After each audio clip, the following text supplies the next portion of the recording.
in European club rugby. The English Premiership recently raised its salary cap per club to £5 million. What's your view of the cap?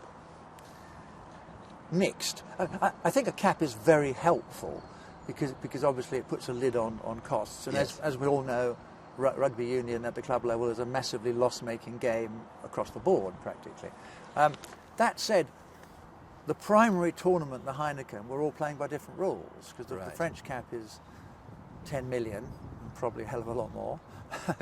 the Irish provinces don't have one, and we have a cap. Well, we can't play by different rules. Which explains, of course, why French and Irish clubs have been so successful in the Heineken Cup. Yeah, well, I don't think an English club's won for 7 or 8 years. Well, who knows what will happen So this you year. have this ambivalence then, don't you, really? I mean, how do you resolve that internally?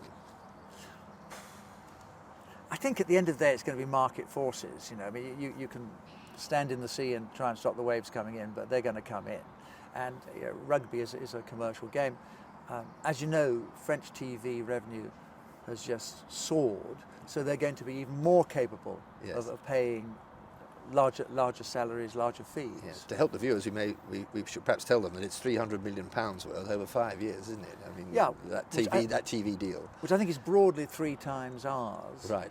Which to me is actually good news because it means when we renegotiate in a couple of years' time or so, you know, we should get a very big increase over here. But I think you have to remember that I think the French will always be ahead because French is not a soccer country. No. Well, but it's not great news, is it? Because a lot of English players will want to go and play in France. Some are doing that, of course, already, people like Toby Flood.